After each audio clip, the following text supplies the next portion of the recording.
Telangana intermediate supplementary 2025కి సంబంధించిన results ఎప్పుడు release అవుతాయి అని చెప్పి మనం ఈ వీడియో లోపల డీటెయిల్గా మాట్లాడుకుందాం. సో ఎక్స్పెక్టెడ్ డేట్స్ ఎప్పుడు రిలీజ్ అవుతాయి కావచ్చు, అండ్ ఒకసారి మన రిజల్ట్స్ అనేది రిలీజ్ అయిన తర్వాత మనం ఏం చేయాలి అని చెప్పి మనం అయితే డీటెయిల్గా మాట్లాడుకుందాం.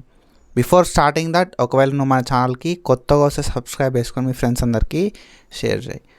సో మన ఈ రిజల్ట్స్ ఏదైతే తెలంగాణకు సంబంధించిన ఇంటర్మీడియట్ సప్లిమెంటరీ రిజల్ట్స్ అనేది మనకి ఈ 3 days లోపల, ఏదైతే కమింగ్ 3 days లోపల అంటే 10th, 11th, 12th ఈ 3 రోజులలో మనకు ఏదైనా ఒక అఫీషియల్ ఇన్ఫర్మేషన్ అయితే వస్తుంది అన్నట్టు.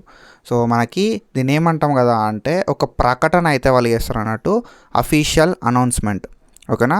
సో ఈ అఫీషియల్ అనౌన్స్మెంట్ లోపల వాళ్ళు ఏం చెప్తారు కదా అంటే మనకి ఈ రిజల్ట్స్ అనేది, ఈ సప్లిమెంటరీ రిజల్ట్స్ అనేది ఎప్పుడు రిలీజ్ చేస్తారు కావచ్చు, అండ్ ఈ సప్లిమెంటరీ రిజల్ట్స్ని ఎవరు రిలీజ్ చేస్తారు కావచ్చు, అండ్ ఏ ప్లేస్ లోపల రిలీజ్ చేస్తారు, ఏ టైంకి రిలీజ్ చేస్తారు అని చెప్పి ఒక అధికారిక ప్రకటన అయితే చేస్తారు.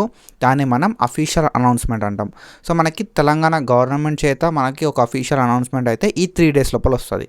సో ఈ 3 days లోపల మనకి అనౌన్స్మెంట్ వచ్చిన తర్వాత ఆఫ్టర్ దట్ మనకు ఈ రిజల్ట్స్ అయితే తర్వాత అప్కమింగ్ 3 days లోపల అయితే అన్నట్టు, అంటే లైక్ 14th, 15th, 16th లోపల ఈ 3 days లోపల మనకు రిజల్ట్స్ అయితే రిలీజ్ కావడానికి హై ఛాన్సెస్ అయితే ఉన్నాయి. సో అంటే ఈ 1 week లోపల మనకు ఈ ప్రాసెస్ అంతా కూడా అయిపోతుంది. సో ఈ రిజల్ట్స్ వచ్చిన తర్వాత నెక్స్ట్ మనకి ఎంసెట్కి సంబంధించిన కౌన్సిలింగ్ ప్రాసెస్ అయితే స్టార్ట్ అవుతుంది, ఎంసెట్కి సంబంధించి. ఓకేనా? సో ఎంసెట్ ఎంపీసీ స్ట్రీమ్ వాళ్ళకి, ఇంజనీరింగ్ స్ట్రీమ్ వాళ్ళకి స్టార్ట్ అవుతుంది. ఆఫ్టర్ దట్ మనకి అగ్రికల్చర్ స్ట్రీమ్ వాళ్ళకి స్టార్ట్ అవుతుంది అన్నట్టు. And when it comes to ఈ రిజల్ట్స్ రాగానే మనం ఏంటంటే ఈ రిజల్ట్స్ అయితే చెక్ చేసుకున్న తర్వాత నెక్స్ట్ ఏంటంటే దోస్త్ డిగ్రీకి సంబంధించి మీకు వెబ్సైట్ లోపల మంచి ర్యాంక్ వస్తే వెబ్సైట్ కౌన్సిలింగ్కి వెళ్ళండి. లేకపోతే మనకి దోస్త్ ఏదైతే డిగ్రీకి సంబంధించిన అడ్మిషన్ తీసుకోవడానికి మనకి అప్లికేషన్ ప్రాసెస్ అయితే చేసుకోవాల్సి ఉంటుంది అన్నట్టు. సో phase 2కి సంబంధించిన రిజల్ట్స్ అయితే 13th రోజు అయితే రిలీజ్ అవుతాయి. సో మన రిజల్ట్స్ 14th, 15th, 16th ఈ 3 days లోపల ఏ రోజైనా వచ్చే ఛాన్స్ ఉంది. కాబట్టి మనకి phase 3కి సంబంధించిన రిజిస్ట్రేషన్స్ అయితే స్టార్ట్ అవుతాయి. సో ఈ రిజిస్ట్రేషన్స్ మనం ఎట్లా చేసుకోవాలి, వెబ్ ఆప్షన్స్ ఎట్లా ఇవ్వాలి, అండ్ ప్రాపర్గా ఎట్లా ఇస్తే మనకి సీట్ వస్తుంది అని చెప్పి మనం ఫర్దర్గా వీడియోస్ అయితే ప్రీవియస్గానే మస్తు చేసుకున్నాం. ఆ వీడియోస్ అన్నీ కూడా ఒకసారి మీకు సీట్ వచ్చిన తర్వాత చెక్ చేయరి.